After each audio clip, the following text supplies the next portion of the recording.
El tema de hoy día es sobre epístasis. La epístasis, como ustedes saben, es sangrado nasal. Vamos a hablar sobre algunos conceptos, etiología, origen, anatomía, fisiología. Miren ustedes, la parte interna de la nariz, así como la pirámide nasal, que es la parte externa de la nariz, está vascularizada por las dos ramas de la carótida externa y la carótida interna. La carótida externa tiene dos ramas, que es la facial, la maxilar interna. La maxilar interna, a su vez, da dos ramas, que es la palatina descendente y la esfenopalatina. La esfenopalatina, a su vez, dan las turbinales y la rama septal. Por el lado de la carótida interna, da una rama, la oftálmica, y esta a su vez da dos ramas, la etmoidal anterior y la etmoidal posterior. A nivel del tabique nasal, en su región antero-inferior, van a confluir los ramos terminales de estos dos troncos, de la carótida externa y la carótida interna. Y estos vasos terminales se unen a nivel del plexo de Kieselbach, a nivel de la parte antero-inferior del tabique nasal. Acá vemos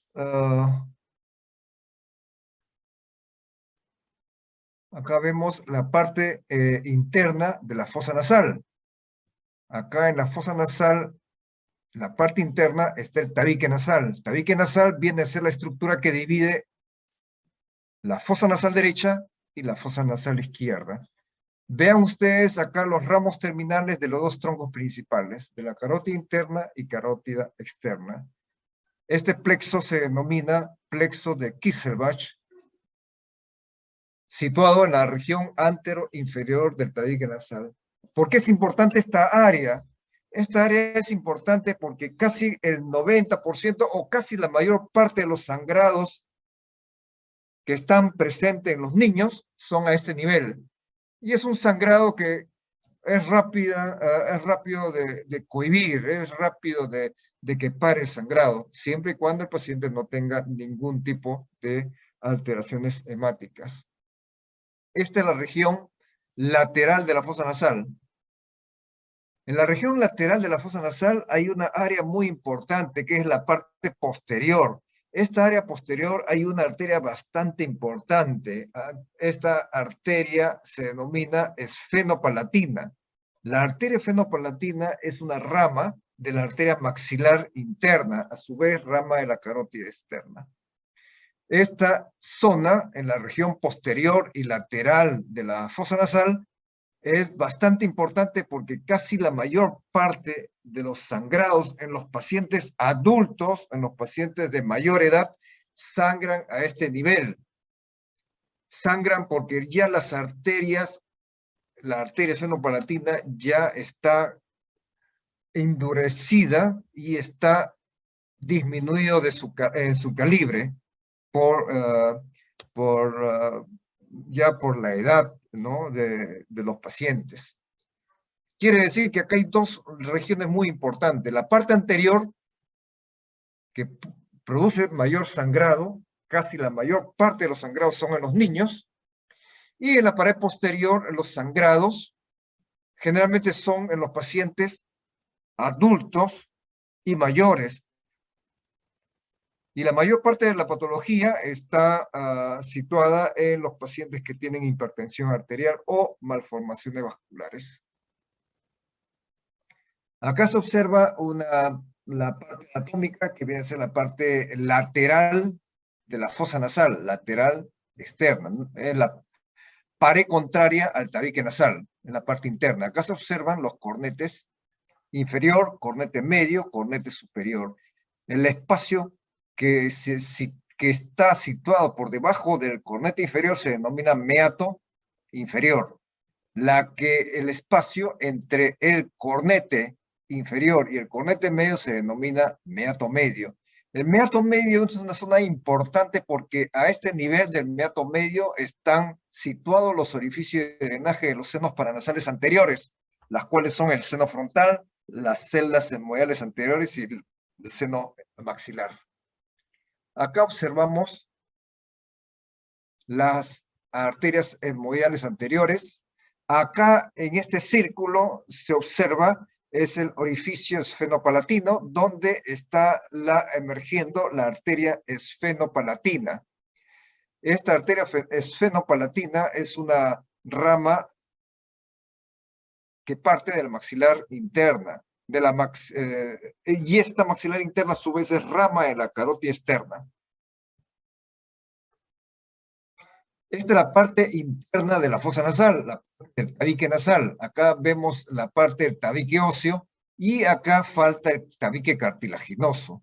Pero acá se observa en este círculo donde confluyen los ramos terminales de los dos troncos principales, de los dos troncos de la carótida externa y la carótida interna. Esta zona es en la parte anterior e inferior del tabique nasal o del septum nasal se ubica el plexo de Kisselbach, como le repito a ustedes, que es mucho más, la mayor parte de los sangrados en los niños se ubican a este nivel. La epístasis es una hemorragia que se origina en las fosas nasales, que pueden ser debido a procesos benignos o pueden ser sumamente graves, que puede atentar contra la vida del paciente. La mayor parte de las epístasis en los niños generalmente son traumáticas. El niño se hurga la nariz para sacar la costra, o niños que se frota demasiado fuerte la nariz en los casos de rinitis alérgica. ¿Por qué sangra la nariz? Porque es un órgano demasiado vascularizado debido a su increíble requerimiento de temperatura y humidificación. ¿Por qué hay que cuidar la nariz? Si ustedes van a la altura o van a departamentos en los cuales la humedad es demasiado baja, por ejemplo, si van a la zona de altura, en la cual hay baja humedad y muy baja temperatura, ¿qué es lo que pasa con el aire en la cual el paciente respira? El paciente respira, por ejemplo, el aire a 0 grados o menos de 0 grados y con una humedad del 40%, 30%, ese aire entra a la cavidad respiratoria baja, a los pulmones, con una humedad cercano al 90%, al 80%, y una temperatura de aproximadamente cercana a la del cuerpo humano. Por eso que la nariz sirve como una especie de radiador para poder calentar y humidificar el aire. Los vasos sanguíneos corren justo debajo de la mucosa nasal.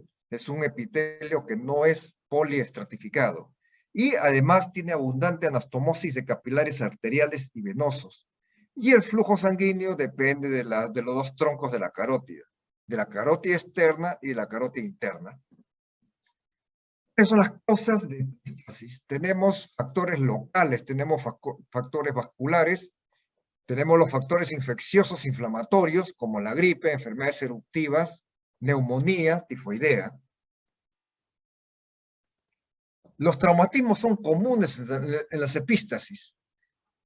La de causa iatrogénica, en la cual no conocemos la causa. Muchas veces hay que buscarlo, las causas, con el médico internista o con otros médicos de otras especialidades. La causa también de epístasis son las neoplasias, ya sean primarias o pueden ser metastásicas de otros sitios. Otra causa local puede ser por desecación, atrofia de mucosa y los cuerpos extraños dentro de las fosas nasales. Tenemos los cuadros de sinusitis, rinitis, por la hiperemia difusa de las mucosas. Factores locales alérgicas, bacterianas, fúngicas, virales.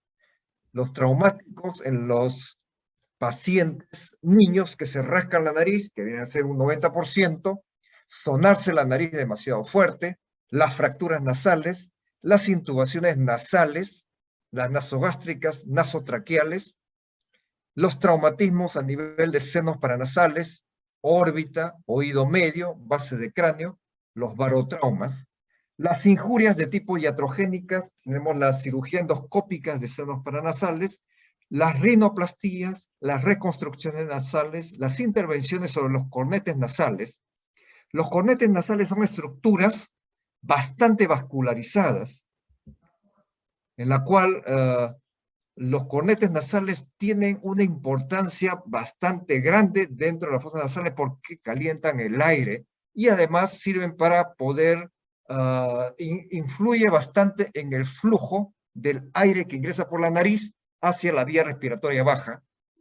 Las septoplastías, otra de las causas de tipo traumática, de tipo iatrogénica, el uso de sonda nasogástrica, como ya le hemos indicado, la intubación nasotraqueal.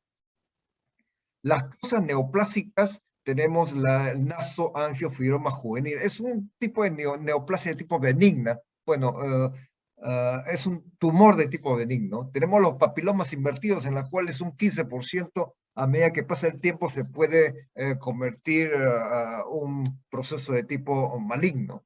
Tenemos los carcinomas epidermoides, los adenocarcinomas, los melanomas nasales, los neuroestesioblastomas y los linfomas nasales. Acá tenemos un cuadro, una tomografía en coronal, donde se observa una tumoración de seno maxilar izquierdo, derecho o izquierdo. Bueno, acá tenemos los factores locales, tenemos por ejemplo la desecación, resfrío, aire seco, el oxígeno nasal, anormalidades anatómicas, tenemos desviaciones de tabique, la rinitis atrófica causante probablemente la mayor, muchas veces tenemos pacientes que ingresan al servicio por sangrado nasal en las cuales han tenido como antecedentes las turbinectomías o las operaciones sobre el nasal.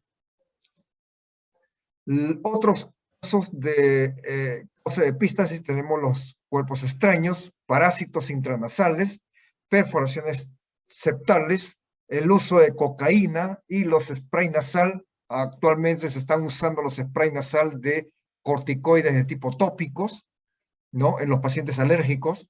En estos casos, pacientes que usan durante mucho tiempo los spray nasales de corticoides en forma tópica, cuando presentan epístasis o sangrado nasal, generalmente nosotros le decimos suspender el uso de los spray nasal o, en su defecto, si el sangrado es, la epístasis es muy pequeña, decirle al paciente que siempre tiene que dirigir el spray siempre hacia la parte lateral interna de la fosa nasal, siempre dirigido el producto contra los cornetes, no dirigido el spray hacia el tabique nasal, porque puede producir mayor sangrado.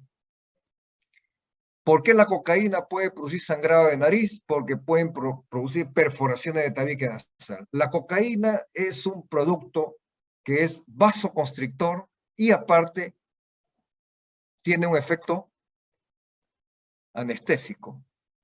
Muchos años antes se usaba la cocaína para las intervenciones quirúrgicas a nivel de la nariz, porque tenía un efecto vasoconstrictor, disminuía el sangrado de la nariz y podíamos nosotros operar con esta cocaína. Ya actualmente ya no usamos cocaína, usamos ya como vasoconstrictor usamos la oximetazolina o usamos la epinefrina o adrenalina. Otro de los cuadros que pueden producir sangrado de nariz son las enfermedades granulomatosas.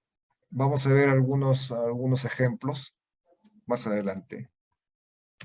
Tenemos los factores sistémicos. Tenemos factores sistémicos en la cual el problema principal se origina lejos de la nariz. Tenemos las causas vasculares como la trombocitopenia o disminución de las plaquetas, las trombocitopatías, enfermedad de von Willebrand, las causas hormonales, la menstruación, pubertad, embarazo, las de causas infecciosas inflamatorias, la tuberculosis, la sífilis, granulomatosis de Wegener, periarteritis nodosa, lupus eritematoso sistémico. La disfunción plaquetaria en las enfermedades sistémicas como la uremia, los problemas de insuficiencia a nivel insuficiencia renal aguda, renal crónica, el uso de drogas en aquellos pacientes que tienen problemas a nivel vascular, hipertensivas, problemas a nivel de válvulas, pacientes que tienen alteración del ritmo cardíaco, ¿no? Que usan cumarinas, usan los antiinflamatorios no esteroideos como el ácido acetilsalicílico. Las deficiencias de factores de coagulación como la hemofilia, la enfermedad de von Willebrand, la insuficiencia hepática como la cirrosis y las neoplasias hematológicas. Factores vasculares como la arteriosclerosis, estenosis mitral, coartación aórtica, insuficiencia cardíaca congénita, hipertensión arterial. La epístasis, de acuerdo a la etiología y de acuerdo a la edad, los niños, la epístasis puede ser originada por un cuerpo extraño o el hurgado muy frecuente de la nariz. En el niño, casi más del 90% de los sangrados de la nariz generalmente son de tipo traumática y originado a nivel del plexo de Kisselbach. Como le decía, el plexo de Kisselbach está en la parte anteroinferior del tabique nasal. En los adultos, la mayor parte o el mayor porcentaje de las epístasis son debidos a traumatismos, ya sea traumatismo deportivo, traumatismo por agresión física, traumatismo por accidente de tránsito, etc. Y en los adultos también se observan la epístasis de causa idiopática, en la cual no podemos encontrar la causa. ¿Me escuchan? No, ¿o sí? Sí, doctor, sí se escucha. ¿Sí? Me avisan si es que no escuchan. Escucha, doctor. Muy bien. Adolescentes y adultos jóvenes, siempre hay que sospechar tumores nasales. En los ancianos, la mayor parte de la mayor frecuencia de epístasis o sangrado nasal es por hipertensión. Cuando un paciente de edad avanzada sangra a nivel de la nariz, generalmente estos sangrados son a nivel de la región posterior de las fosas nasales y en anterior. ¿Por qué?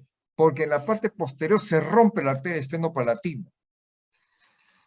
Es salvadora, sí, porque si el paciente no sangra por la nariz, que es un signo de aviso muy prematuro, muchas veces sin darse cuenta puede producir un sangrado por una malformación a nivel de las arterias del cerebro que puede producir consecuencias mucho más graves, como la pérdida de fuerza, las parálisis del hemicuerpo, puede producir problemas de afasias, de DISAR, etcétera. Todo lo que ustedes ya saben de los problemas que puede producir cuando hay compromiso a nivel cerebral. El origen de la epístasis, si son sangrados a nivel anterior, la mayor parte de las epístasis son a nivel del plexo de Kisselbach, el 90% de los casos. Un porcentaje menor es la hemorragia a nivel posterior, que se origina a nivel de la arteria esfenopalatina por una ruptura de la arteria esfenopalatina y manejo bastante difícil. Y las de origen superior, que también se observan, que es a nivel de las arterias esmoviales, generalmente por traumatismos nasales. ¿Qué hacemos en un paciente que está sangrando? Si el paciente en este momento no está sangrando, entonces podemos hacerle un examen que es la rinoscopía anterior, como se observa acá en el lado izquierdo, ¿no? Con un espectro nasal podemos ver si es que sangra en la parte anterior, en la región superior, en la parte posterior. Acá podemos ver cuando el paciente ya se cohibió la hemorragia, podemos hacerle un examen con un espejo pequeño, se introduce el espejo pequeño en la orofaringe por detrás de la úvula para ver cómo está la región posterior de las fosas nasales. Muchas veces encontramos que hay algún problema por algún tumorcito muy pequeño, ¿no? O pudiéramos nosotros ver si hay flujo purulento que pueda estar sospechando de un cuadro de sinusitis si el paciente presenta obstrucción nasal, rinorrea, cefalea o alteración de la olfacción, en la cual sospechemos un cuadro de sinusitis. Otra de las formas de hacer diagnóstico es usar un endoscopio, miren ustedes, para ver cómo está, si el paciente sangra, ver si el sangrado puede ser por un cuerpo extraño dentro de la fosa nasal. Los cuerpos extraños, la mayor parte de las veces nosotros podemos hacer el diagnóstico, las madres o los padres generalmente nos dicen a nosotros si se ha introducido un cuerpo extraño, una pila o un pedazo de cartón, etcétera. Entonces nos orienta muchas veces para poder nosotros ya ir sobre el diagnóstico para ver si el paciente necesita una intervención inmediata. Caso de los cuerpos extraños como las pilas de relojes, esas pilas que ustedes usan en los relojes, en algunos juegos, en algunos juguetes, etcétera. Acá observamos un cuadro. Este es un paciente que tuvo una enfermedad de von Willebrand. Entonces, el paciente tenía una obstrucción nasal y tenía una hemorragia nasal, pero no era mucho la hemorragia nasal. Entonces, lo que hicimos nosotros es que el paciente tenía un poco de obstrucción nasal, lo que hicimos fue una punción del seno maxilar. Hicimos la punción del seno maxilar y el problema es que en vez de aspirar secreción purulenta, secreción espesa, serosa purulenta, etcétera, salió sangre en cantidad. Entonces, lo que hicimos fue hacerle la interconsulta a hematología y resultó que todos los exámenes de coagulación fueron completamente negativas.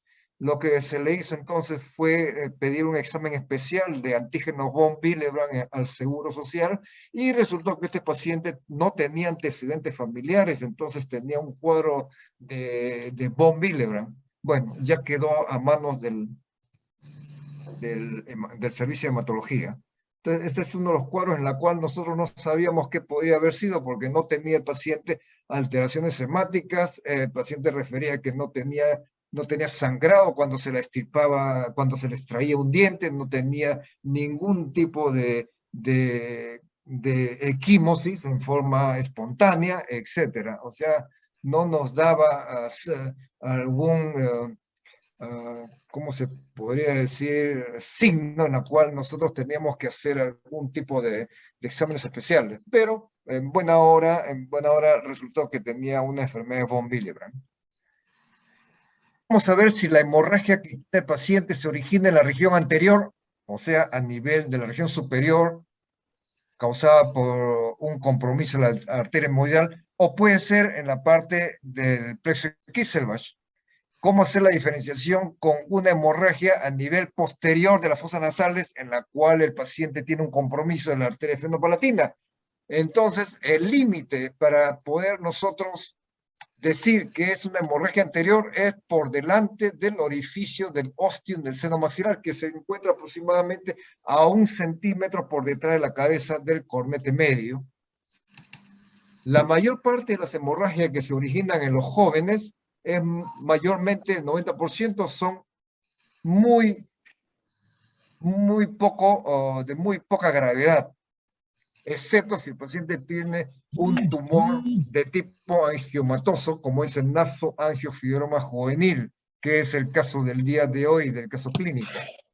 Ahora, las hemorragias posteriores se ven mucho más frecuentes en los pacientes mayores, usualmente del plexo de Woodruff, que está en la parte inferior, o sea, en la parte inferior de la cavidad nasal, que es de mucho mayor gravedad, pero es bastante difícil porque está por detrás, cercano a la cola del cornete medio, es bastante difícil, pero siempre hay que pensar que todos los sangrados posteriores sean a nivel de la arteria efenopalatina. Acá tienen ustedes una fotografía, vean ustedes acá, estamos dilatando un poco la nariz y se observa una tumoración. es para ver si es un cornete inferior o es una masa sangrante. Acá vemos el cornete inferior pegado acá a la pared. Y acá se observa una tumoración que no está pegada hacia la pared lateral. Y acá esta tumoración es bastante sangrante. Entonces, nosotros no le hicimos absolutamente nada. Hay que tener mucho cuidado cuando vean ustedes una tumoración en un niño o en un paciente joven. Paciente joven que tiene una tumoración, siempre hay que pensar que sea una tumoración sangrante si el paciente tiene antecedentes de haber tenido sangrados repetidos. Acá, esta semana he visto un paciente, pero mujer, que no se ve con, no el tumor, el nasoangiofibroma juvenil, es más exclusivo en pacientes de sexo masculino, no es de sexo femenino, pero ya anteriormente hemos extraído tumoración grandes en mujeres.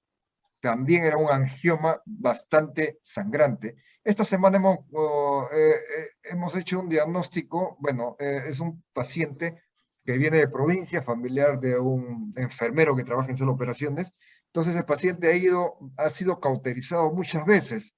Entonces el paciente le pedía una tomografía ser computarizada y no tenía nada en los senos paranasales, nada en la fosa nasal, pero sí tenía una tumoración pegado al tabique nasal y era una tumoración en la cual el paciente tocaba la nariz y sangraba inmediatamente. Entonces lo que le hicimos al paciente fue mejor hay que prepararlo para entrar a hacer las operaciones para, para hacerlo bastante con toda tranquilidad. Era una tumoración de aproximadamente 1 centímetro, aparte que el paciente no colaboraba con el examen. Era una paciente bastante, un poco más, es joven, de aproximadamente 30 años de edad, pero no colaboraba mucho con el examen. Era para hacer una biopsia, pero como veíamos que el sangrado era demasiado fuerte, entonces mejor no quisimos hacerle más exámenes en este paciente. Este es un paciente adulto con sangrado repetido en ambas fosas nasales, antecedentes en familiares con sangrado de nariz. Tiene lesiones puntiformes en la mucosa de los labios. Miren ustedes, acá en los labios se observa un punteo hemorrágico, en la parte donde está en la transición con la piel también se observa sangrado, pero acá no es un sangrado activo. ¿Por qué? Porque tiene tiene piel, que generalmente toca la piel, no hay sangrado, pero en la nariz sí el sangrado, ni bien se toca la nariz, la parte externa comienza el sangrado. Además tiene lesiones en el tracto digestivo, pulmones, encéfalo, tiene paciente que en algunas oportunidades puede toser con presencia de rasgo de sangre, hay pacientes en los cuales también presentan melena. Entonces, en estos casos siempre hay que tener en mente de que este paciente tenga un cuadro de telangiectasia hemorrágica hereditaria. Es un síndrome de Rendu-Osler-Weber. Es una enfermedad, ¿no? Autosómica dominante que se transmite de padre a sus hijos. Estos pacientes, miren ustedes, en la lengua tiene punteo hemorrágico y muchas veces la anemia es tan severa que el paciente tiene 5 gramos de hemoglobina, 6 gramos de hemoglobina y acuden al hospital para la transfusión de sangre. Acá se observa, miren ustedes, el tabique nasal con presencia de punteado hemorrágico en el tabique nasal. Estas fotos no se ven muy bien porque son digitalizados son pacientes bastante antiguos. Esto ha sido trasladado de las diapositivas. Antes usábamos el proyector de diapositivas, ahora ya todo es digital. Acá vemos, ¿no? Acá se observan las dos fosas nasales con costra de sangre en el lado izquierdo, acá se observa el punteo hemorrágico en la mucosa del tabique nasal. Es un gen dominante que se transmite de sus progenitores a hijos de cualquier sexo. La sección de la membrana mucosa, hay espacios vasculares carentes de tejido elástico y muscular. Las pruebas hemáticas de coagulación son normales. ¿Por qué sangra? Porque los vasos son bastante finos. Un traumatismo mínimo produce sangrado de nariz. En la otra fosa nasal se observa acá el punteo hemorrágico y costras nasales, ¿no? Costras nasales, costras hemáticas. El paciente con telangiectasia hemorrágica hereditaria lo dejamos en manos del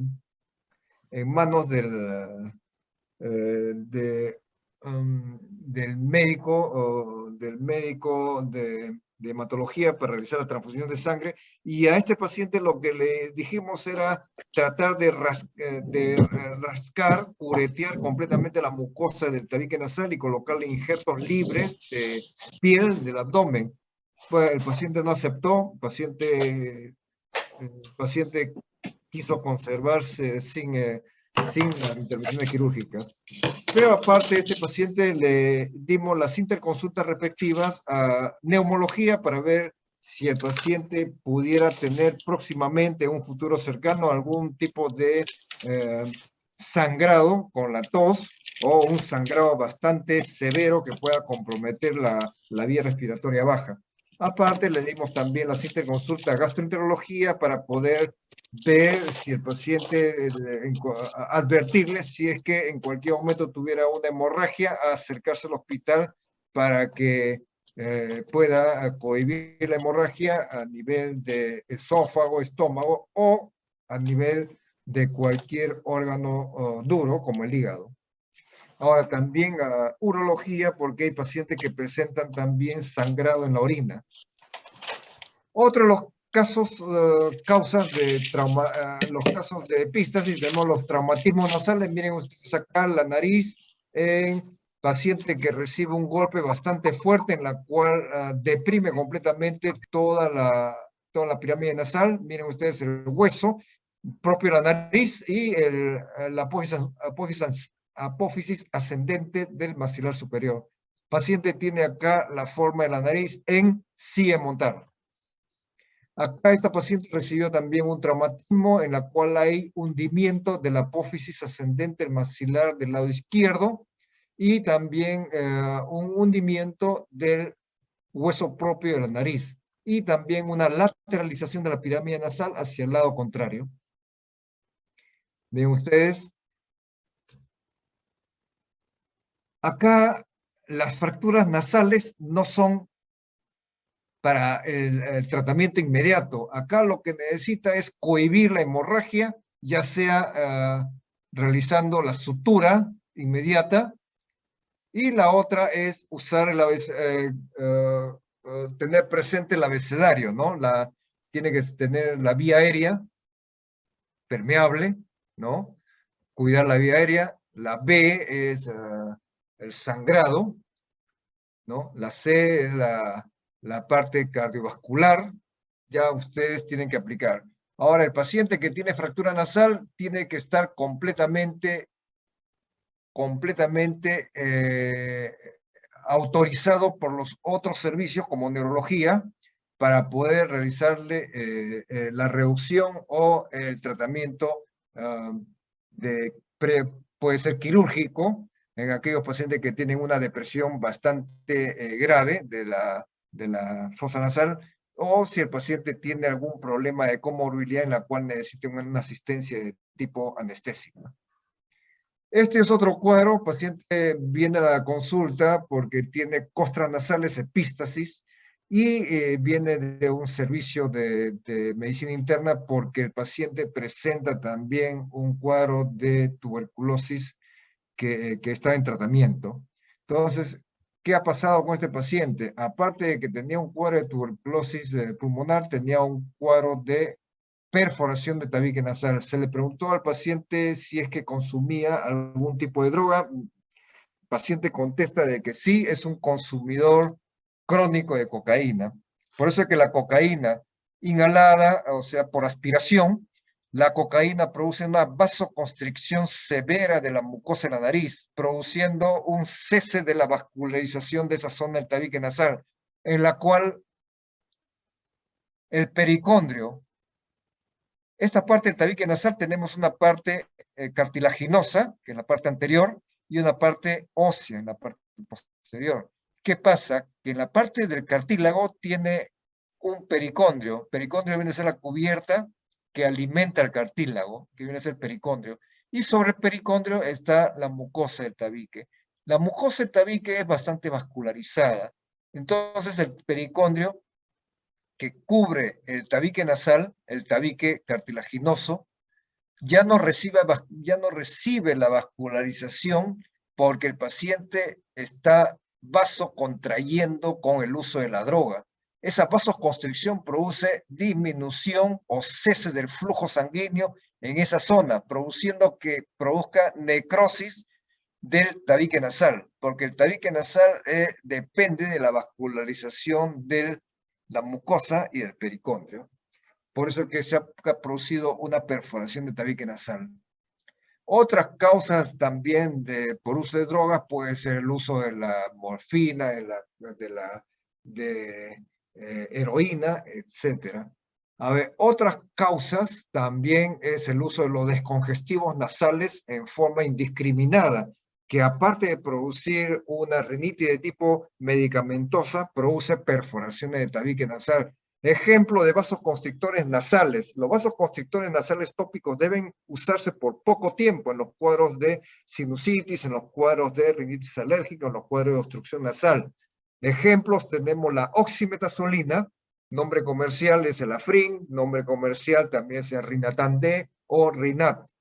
Se debe usar 1 o 2 disparos en cada fosa nasal, mañana y noche, o mañana, tarde y noche, cuando el problema de la obstrucción nasal es bastante severo, y no usarlo por más de 5 o 6 días.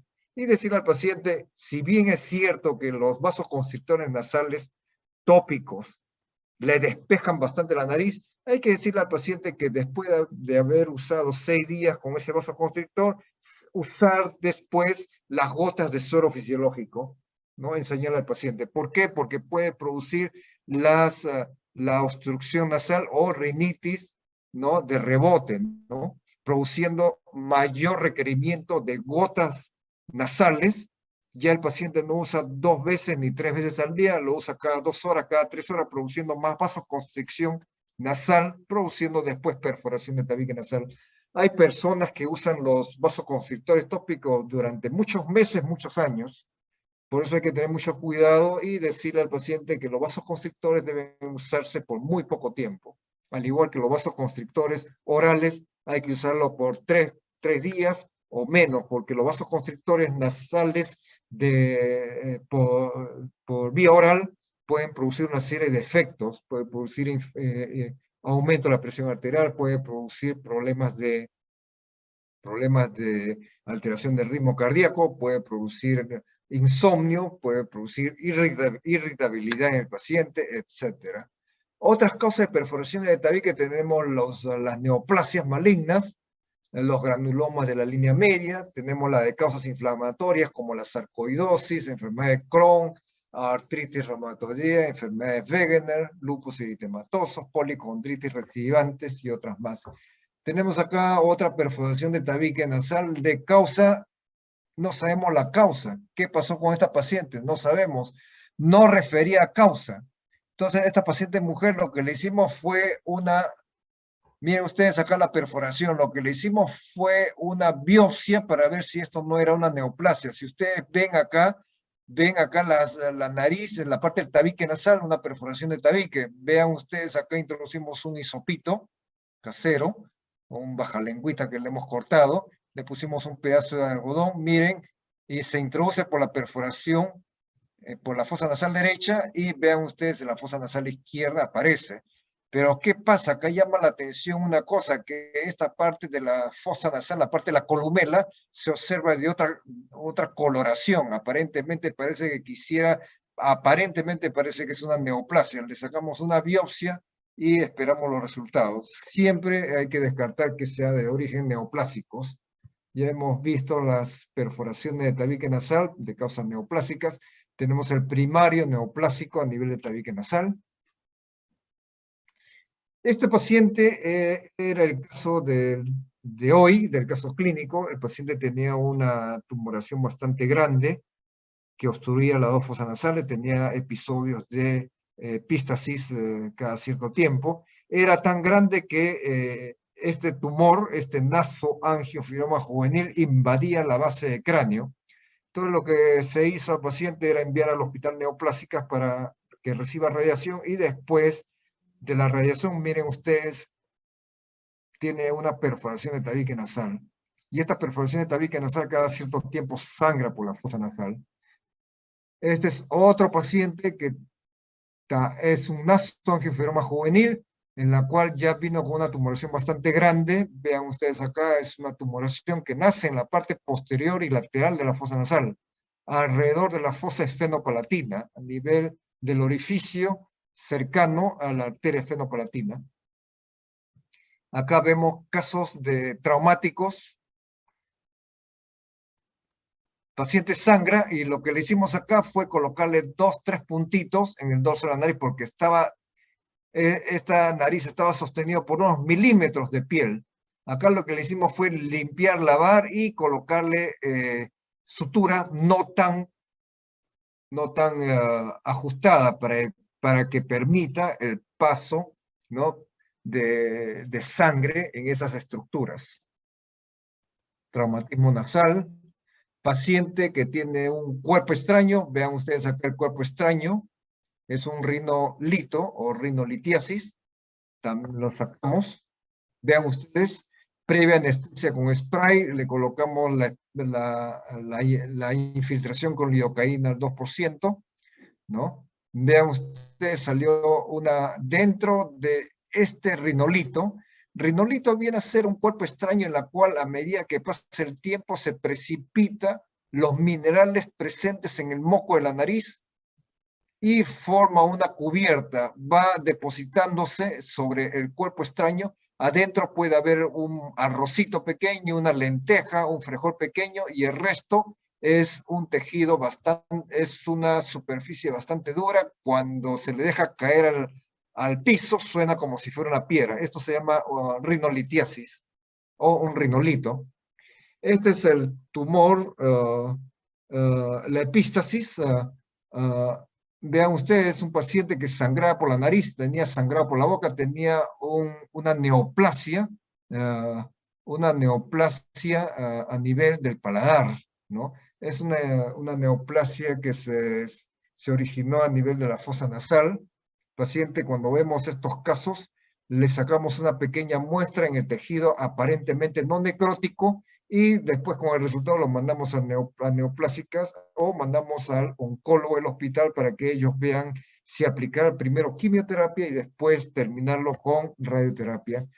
Vean ustedes acá, paciente que ha tenido un traumatismo nasal con deformación completa de la fosa nasal. Nosotros esperamos siempre que se curen las heridas y después nosotros ya, como colocamos acá los injertos, ya sea de costillas, injertos de cartílago de oreja o injertos de hueso de la región de la tibia. Esta es una paciente mujer que tenía una perforación de tabique nasal y tenía unas lesiones granulomatosas alrededor de la perforación. El paciente presentaba también epístasis, pero acá lo que le hicimos fue una biopsia para ver qué cosa, para mandarlo al estudio histopatológico. Resultó que tenía un cuadro de rinescleroma. Es una enfermedad de difícil diagnóstico, de lenta evolución. Más predomina el sexo femenino. Las veces que hemos visto esos cuadros fueron pacientes que procedían del norte del país y probablemente en el norte del país, en las zonas desérticas. ¿Cuál es su clínica? Presencia de una rinorrea fétida, congestión nasal, obstrucción nasal, y en la radiografía de senos paranasales hay un velamiento de los senos paranasales. Es producido por la Klebsiella rhinoescleromatis, que es un gran negativo, no móvil. En la histopatología hay infiltrados celulares densos que contienen células plasmáticas y grandes células derivadas de macrófagos, llamadas células hemiculix. Antes, cuando veíamos un cuadro de rinoescleroma, le dábamos tratamiento triple, o sea, le dábamos nosotros ledermicina o le dábamos tetraciclinas, le damos tratamiento con streptomicina, 1 gramo diario intramuscular durante 20 días a 30 días, y le damos streptomicina, le damos una tetraciclina y le damos rifampicina. Pero como este es un gran negativo, ya en los últimos años ya nosotros ya no usamos la terapia triple, sino lo que le damos actualmente al paciente es la ciprofloxacina, que cubre muy bien sobre los gram negativos. Los cuerpos extraños, causa de epístasis. Miren ustedes, este es un paciente que recibió un golpe con un vidrio, con un florero. Vean ustedes acá, esta es la parte del tabique nasal. Acá se observa la parte ósea, acá la parte cartilaginosa. Esta es la mucosa del tabique nasal, y acá pegado al hueso, al cartílago, se observa acá el pericondrio. Bueno, como está con bastante sangre, no se observa bien, pero acá se observa la pared lateral de la fosa nasal izquierda, y esto donde está señalando el punterito es el tabique nasal. Acá lo que hay que hacer es, paciente que sangra por la nariz por un traumatismo, generalmente cuando sangra, como la fosa nasal es muy vascularizado, nosotros le colocamos una sutura no muy apretada. ¿Por qué? Porque a mayor vascularización, la cicatrización es mucho más rápida. Este paciente le suturamos la pared lateral del lado izquierdo, la mucosa. Después suturamos la parte del tabique nasal, ven ustedes acá el tabique nasal. Después le colocamos unos 2, 3 puntitos acá en el celular subcutáneo, y después con nylon o seda, ¿no? Lo suturamos la parte de la piel. Otras fracturas de nariz, vean ustedes acá, este signo acá del mapache, que significa que compromiso a nivel del piso de órbita o del piso de o la parte de la base de cráneo. Los tumores malignos nasales, también como causa de pistas. Tenemos un tumor, vean ustedes, que se extiende hacia la región maxilar, hacia la región del paladar blando, paladar duro. Miren ustedes cómo vienen los pacientes, cómo venían antes, pues ya son pacientes muy antiguos, ¿no? Antes nosotros veíamos estos tumores e inmediatamente lo pasábamos al neoplásicas. Tenemos acá otro paciente con una invasión de un tumor nasal, ¿no? Tenemos acá la extensión hacia el paladar, hacia la parte del seno maxilar. Vean ustedes, hasta con los dientes completamente en muy mal estado. Paciente también con otra tumoración a nivel de región frontal, ocular. Los pólipos nasales, que también pueden producir por traumatismo a nivel de la parte del tabique nasal. Las desviaciones de tabique nasal, también como causa de sangrado. Vean ustedes acá, siempre nosotros tenemos que tener una luz frontal, esa luz común y corriente que son de pilas pequeñas, ¿no? Para tener siempre las dos manos completamente libres para actuar. Si ustedes tienen a la mano epinefrina, adrenalina, siempre y cuando el paciente no sea hipertenso, porque cuando usan adrenalina y no se exprime bien el pedazo de algodón, el pedazo de gasa, pueden tranquilamente el paciente deglutir la epinefrina o adrenalina, produciendo aumento de la presión. Siempre tener una cánula aspiradora, si es que hay. Espéculo nasal, importante para poder ubicar el sitio de sangrado. Una pinza bayoneta para realizar un taponamiento con algodón o con tiras de gasa. Y si tienen ustedes Yelonet, Paranet, pueden usar el Paranet. A medida que ustedes están tratando al paciente, están preguntando cuánto sangró. Si sangró abundante, hay que tener cuidado. Ver cómo está la mucosa, si están pálidas o no están pálidas. Si el paciente está hipotenso o no está hipotenso, puede tolerar estar sentado o no estar sentado. Siempre tener un frasco de suero fisiológico o una destroza en la mano para poder reintegrar los líquidos. Preguntar si el paciente ha tenido algún traumatismo, cirugía previa, si el paciente se sometió a algún tipo de tratamiento quirúrgico en la fosa nasal. Los cornetes, que son estructuras bastante vascularizadas, son uno de los que producen bastante sangrado, al igual que el tabique nasal. Ver si el paciente ha tenido alguna historia de sangrado en otra parte del cuerpo. Preguntar al paciente cómo están sus heces, si es que ha tenido sangrado a través de las heces. Hay que pensar que probablemente haya sangrado por alguna estructura del aparato digestivo. Puede ser esófago, puede ser duodeno por una úlcera, etcétera, o puede ser que haya tenido probablemente algún otro tipo de patología que, ejemplo, los tumores de colon, o paciente que haya tenido un problema de hemorroides, etcétera, ¿no? Preguntar qué coloración, si las deposiciones son bastante oscuras o sangre rutilante, que podría significar un problema de ruptura de una hemorroide, que es sangre viva. Ver siempre las constantes vitales y explorar la cara para ver si no hay alguna tumefacción a nivel de una zona de la cara. Siempre hay que decirle que se suene fosa por fosa para poder eliminar el exceso de coágulos que tiene en la nariz y para poder colocarle un pedazo de algodón en los niños, o un pedazo de gasa empapado con agua fría, agua helada, si es que no tienen ustedes a la mano vasoconstrictores nasales. Los vasoconstrictores nasales tenemos como ejemplo la oximetazolina o la nafazolina, pero más fácil es encontrar una epinefrina, ¿no? En la cual pueden ustedes usar una gota o dos gotitas en un pedazo de algodoncito, exprimirlo y después colocar en la zona que sangre, especialmente los niños, que la zona sangrante es en la región anterior. En los niños casi el tratamiento no necesita cauterización eléctrica ni cauterización química, porque por más que se le cauterice, siempre va a tener sangrado, porque siempre la tendencia de los niños es rascarse la nariz. Siempre preguntar historia de enfermedades que tiene el paciente. Si es un paciente de edad avanzada, un paciente adulto, siempre preguntar si es que no ha estado usando algún tipo de antihipertensivo, si es que ha usado o no AINES.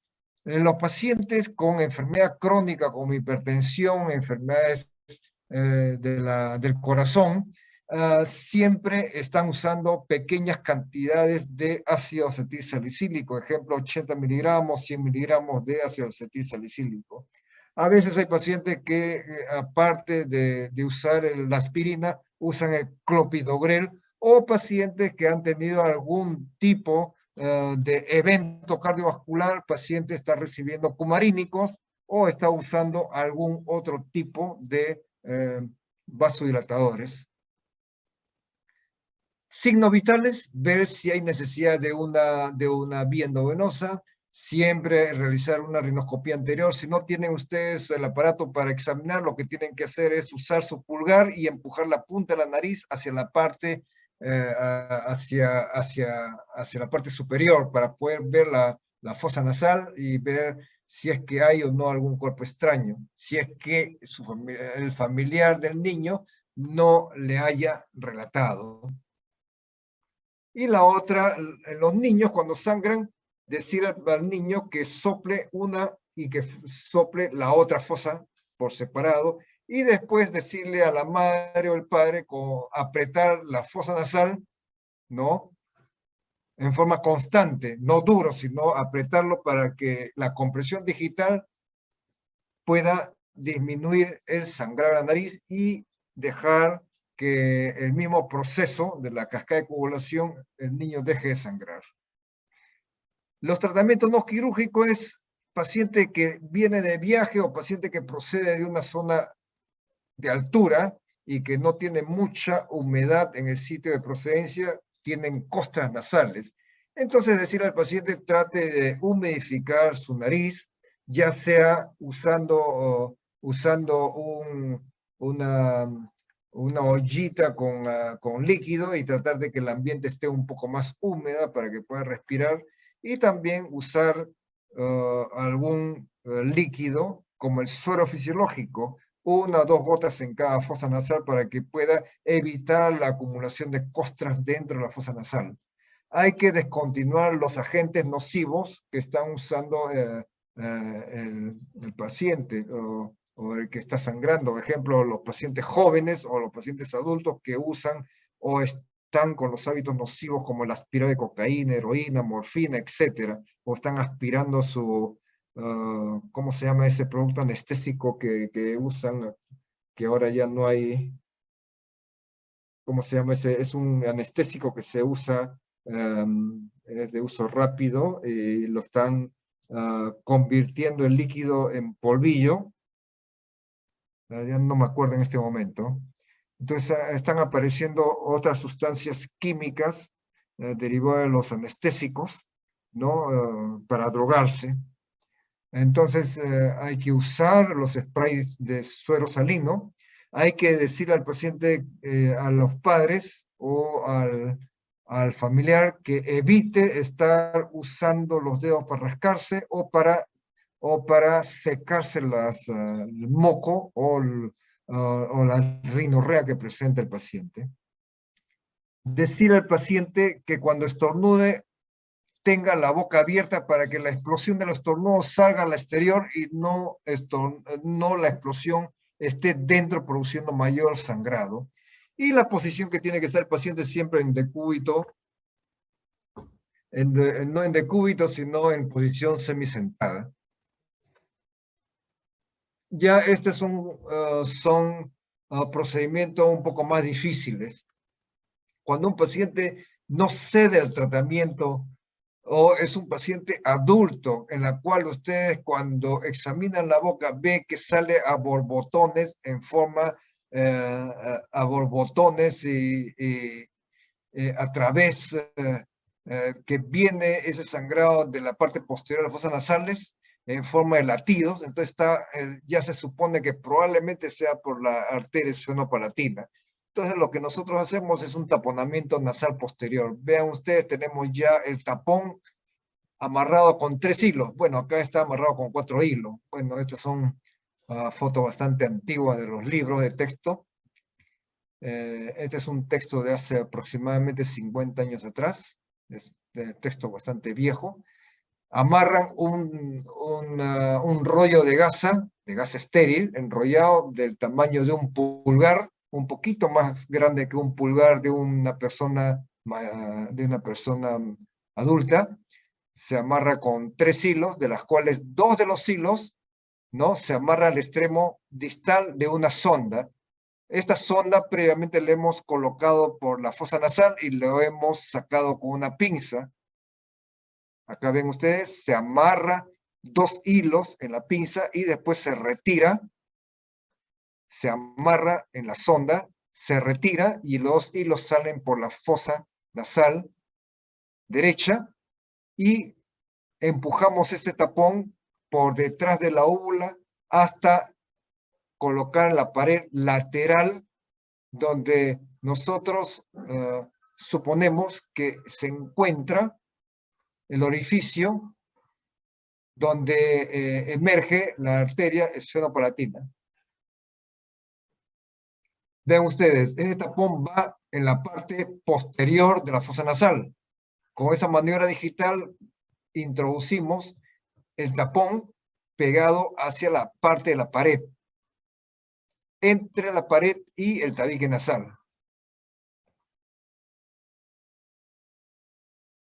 Las complicaciones de los taponamientos son poco frecuentes, pero producen un disconfort tremendo. Puede inclusive en la gente mayor producir apnea, puede producir necrosis septal y alar, puede producir un síndrome de shock tóxico y puede producir cambios hemodinámicos. El síndrome de shock tóxico es potencialmente fatal, está asociado con Staphylococcus aureus. Fue descrita en el año 78 por Todd y colaboradores, en la cual identificó 7 niños con infección respiratoria aguda, acompañado de presentación aguda de fiebre, hipotensión y rash macular.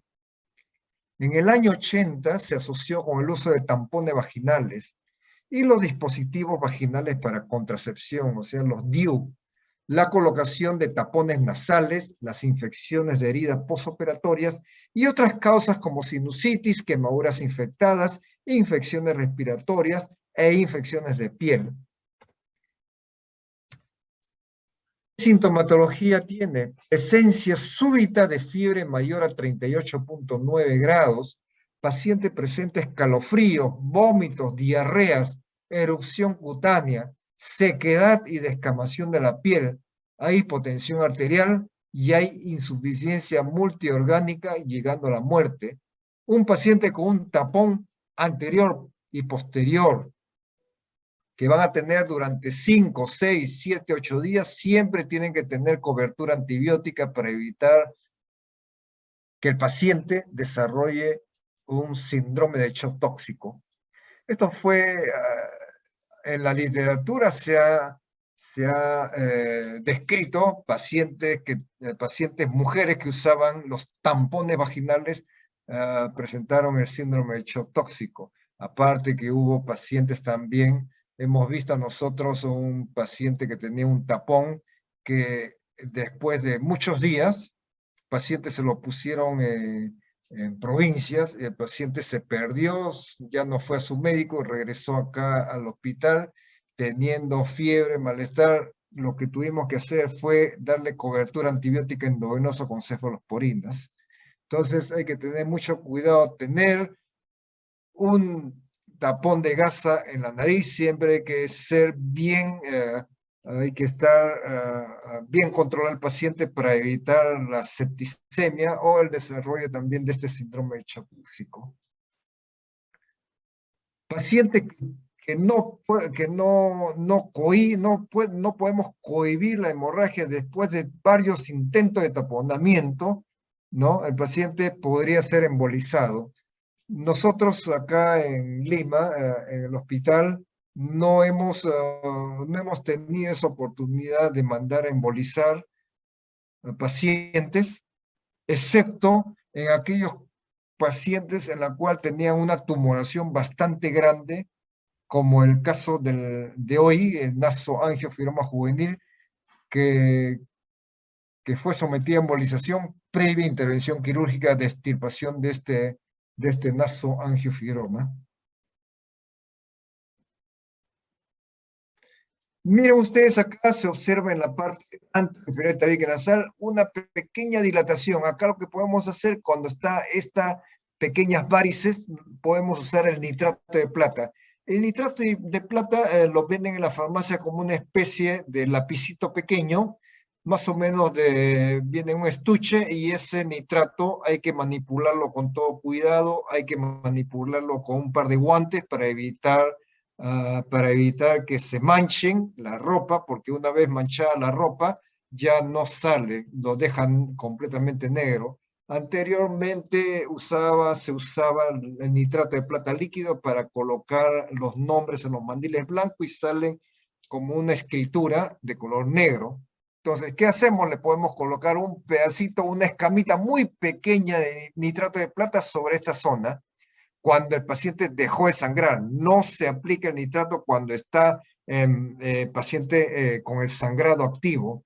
Acá nosotros le hemos puesto un poco ya se dio ya no sangra, entonces le colocamos una escamita muy pequeña, así como ustedes ven las hojuelas pequeñísimas, esas hojuelas de avena, esa avena entera, le colocamos esa hojuelita de nitrato de plata bastante pequeña, casi una quinta parte del tamaño de una hojuela de avena, y lo colocamos sobre este lugar. Con todo cuidado le colocamos, siempre y cuando que el nitrato de plata no esté en contacto con la piel. Si el paciente tiene abundante sangrado o abundante rinorrea, es mejor no usar nitrato de plata, porque la rinorrea va a arrastrar ese nitrato hacia la parte de la piel y van a tener ustedes unos problemas con la madre o con el padre, porque ese nitrato, cuando mancha la piel de la nariz, no va a salir en un día ni 2 días, van a salir en el transcurso de los 10 a 15 días. Depende de la cantidad de nitrato que se le ha aplicado.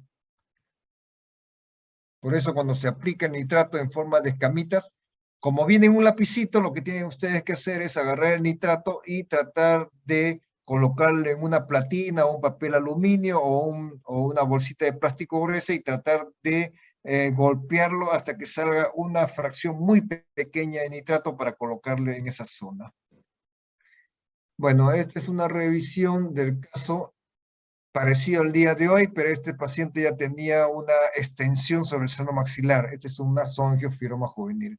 Este es un paciente que sangraba también para la nariz, pero tenía una tumoración, pero es un paciente que tenía más de 30 años y le hicimos acá, no es un nasoangiofibroma juvenil porque tenía una tumefacción a nivel de la piel nasal, le hicimos una biopsia pequeña, resultó que tenía una neoplasia. Ese es un paciente bastante ya antiguo. Vean ustedes, paciente era hipertenso, le hicimos soplar la nariz, se le colocó su captopril en forma de polvillo en la boca para que baje la presión, pero después que bajó la presión seguía con su sangrado. Entonces lo que le hicimos fue un taponamiento antero-posterior. Cualquier sonda se aplica dentro de la fosa que está sangrando.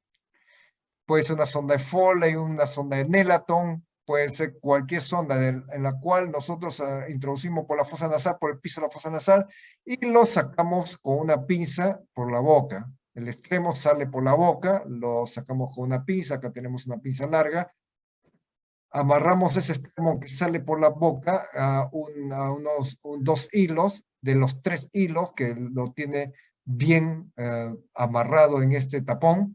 Una vez que ya está amarrado estos hilos, nosotros retiramos la sonda y con maniobra digital tratamos de dirigir ese tapón por detrás del paladar blando y con ese dedo empujamos cercano al tabique nasal, presionándolo fuerte para evitar que sangre mucho. Vean ustedes, se le coloca acá un bajalengua metálico para evitar que el paciente muerda este dedo, que es de una residente. Vean ustedes, introducimos este tapón de gasa por detrás de la óvula contra la pared posterior, donde uno más o menos supone que está el orificio de emergencia de la arteria esternopalatina.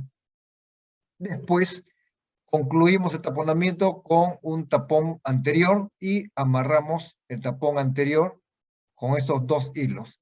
Y lo dejamos ahí por unos 6 días y para retirar lo que hacemos es cortar este punto que teníamos amarrado el tapón, retiramos el tapón anterior y agarramos un hilo que sobresale acá por el costado de la mejilla del paciente y jalamos ese tapón por boca. Este es un tapón en la cual se muestra que tiene 3 hilos. Cuando es un tapón posterior para la nariz, se usan los 3 hilos amarrados en un mismo lugar. O si no, se amarra en un costado y el otro hilo es para retirarlo por la boca después de pasados 5 o 6 días. Fractura de tabique. Hay fractura de nariz en la cual el paciente puede producirle una hemorragia nasal, pero este paciente no tenía fractura de nariz. Recibió un golpe, pero no tuvo fractura de nariz. Pasaron los días, después de 5 o 6 días, el paciente viene a la consulta por esta obstrucción de la nariz. Vean ustedes, tenía un absceso, se había hecho, había una complicación porque había un derrame nasal entre el tabique nasal y el mucopericondrio del tabique. Se había hecho un hematoma y a medida que el hematoma se infectó, hizo un cuadro de piohematoma. Vean ustedes la secreción purulenta y el hematoma en la nariz. Le colocamos un poco de anestesia al lado derecho, al lado izquierdo, para tratar de aspirar los 2 hematomas que estaban en el lado derecho y el lado izquierdo, y después le hicimos un corte y colocación de un pequeño dren, no dren tubular, sino los drenes planos, un pequeño dren de aproximadamente 0,5 centímetros por aproximadamente 6-7 centímetros de largo. Como ya está separado el mucopericondrio y el cartílago, es mucho más fácil que después de taponarlo, lo quitemos en 3 a 4 días. Vean ustedes, ya no se observa ya el abombamiento por ese hematoma infectado. Los problemas que pueden producir los hematomas de tabique nasal es que esa parte del tabique cartilaginoso no tenga soporte, no tenga alimentación, no tenga vascularización y se necrose esa porción del cartílago produciendo esta nariz en silla de montar. Bueno, esa es a grandes rasgos la clase de hoy día. ¿Alguna